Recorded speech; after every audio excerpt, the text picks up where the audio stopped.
What if I told you that Max Verstappen isn't just driving Red Bull's cars, he's literally helping build their future engines? Why would Red Bull team boss Laurent Mekies compare their 2026 power unit project to climbing Mount Everest? And how has Ford's CEO Jim Farley watched Verstappen transform from champion to something Ford never expected this season? The answers to these questions reveal a story about F1's biggest gamble for 2026, one that could either secure Red Bull's dominance or become their most expensive mistake. According to Sky Sports News, Max Verstappen's involvement in Red Bull's 2026 power unit development goes far beyond anything we've seen from a driver before. But the real question is whether this unprecedented collaboration can deliver when F1's regulations change everything next year. Let's start with what Red Bull is actually attempting here. When Honda announced they were heading to Aston Martin, Red Bull faced a choice that would define their future. As Laurent Mekies told reporters at the Italian Grand Prix, the decision to build an engine from scratch is the sort of crazy stuff Red Bull does. But calling it crazy might be an understatement. Mekies didn't just compare this challenge to any mountain, he specifically said it's like climbing Mount Everest. Think about what that means. Red Bull Powertrains, working with Ford, is attempting to create a competitive F1 engine in just 2 years. Mercedes, Ferrari, and Honda have decades of experience. Renault has been building F1 engines since the 1970s. Yet Red Bull believes they can match these giants by 2026. The stakes couldn't be higher. With F1's overhauled regulations coming into play next season, this isn't just about building any engine, it's about building an engine that can compete under completely new rules. Red Bull Racing and their sister outfit Racing Bulls will both depend on this power unit. One failure affects two teams' championship hopes. But here's where the story gets interesting. The data suggests Red Bull isn't just throwing money and hope at this problem. They're doing something different, something that involves their 4-time world champion in ways that go far beyond traditional driver input. At first glance, having Max Verstappen involved in engine development makes sense. Every top team gets feedback from their drivers about power delivery, reliability, and performance characteristics. It's standard practice across the grid. Ford CEO Jim Farley's comments to Sky Sports News seem to confirm this conventional wisdom. Talking to Max, we at Ford really have grown our respect for Max watching him this year. Farley praised Verstappen's stability and professionalism, describing how he provides stability without drama in an environment where we're all just trying to do our jobs. This sounds like typical corporate praise for a champion driver. Farley noted how he could see a difference in his eyes today versus last year, suggesting Verstappen has matured into the kind of leader Ford wants, representing their return to F1 power units. But then Laurent Mekies revealed something that changes the entire narrative. According to the Red Bull team boss, Max is doing a lot more than just asking for the numbers. You would be surprised.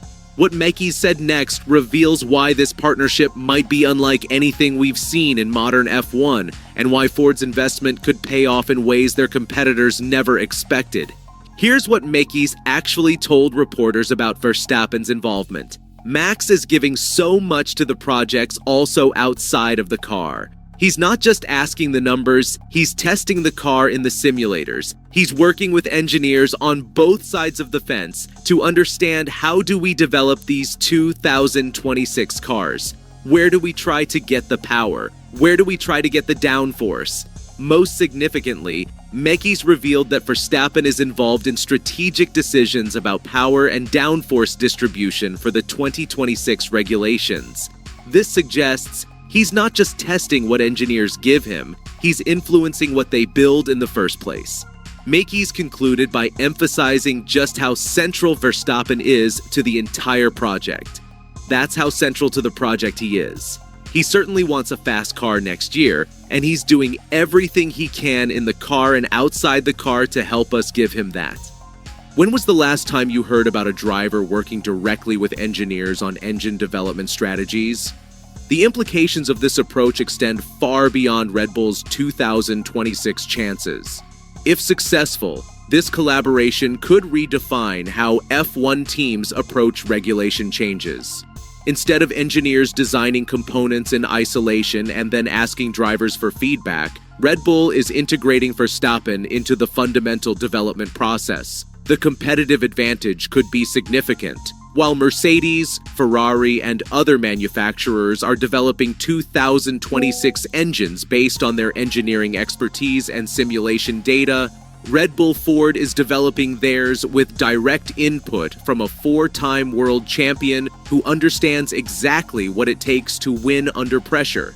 The pressure on Verstappen is also unprecedented. His reputation isn't just tied to his driving performance anymore, it's connected to Red Bull's entire technical future. Every strategic decision he influences in the simulator will be scrutinized if the 2026 car underperforms.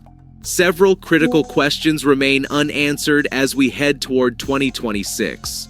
First, can this unprecedented level of driver involvement actually translate to competitive advantage? While Verstappen's input is valuable, F1 engines are incredibly complex machines. Technical expertise typically trumps driver intuition in power unit development. Second, how sustainable is this approach? Verstappen is committed to Red Bull through 2028, but his level of involvement in technical development suggests a deeper integration with the team than traditional driver contracts typically involve. What happens if his priorities change or if the partnership doesn't deliver immediate results? The evidence from Mekies and Farley suggests something unique is happening at Red Bull Powertrains. But until we see lap times in 2026, it's impossible to know whether this gamble will pay off. Most intriguingly, Farley's observation about seeing something different in Verstappen's eyes raises questions about what else might be changing behind the scenes. If Ford's CEO can see a transformation in the champion's approach, what does that mean for Verstappen's future role at Red Bull beyond just driving? The partnership between Red Bull, Ford, and Max Verstappen for 2026 represents either F1's most innovative development approach or its most expensive experiment. When Laurent Mekies compares building an F1 engine to climbing Mount Everest, he's not exaggerating the challenge. But when Jim Farley identifies Verstappen's leadership as one of the most important pillars for success, he might be revealing the secret weapon that makes this impossible climb achievable.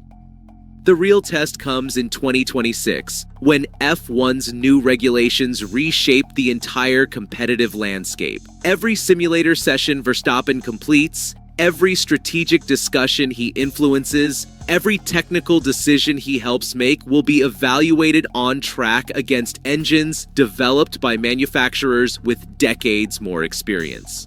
What aspects of this partnership do you think will prove most crucial for 2026? Let me know in the comments below, and make sure to subscribe for more deep dives into F1's biggest technical gambles as we approach the regulation changes that could reshape the sport's future.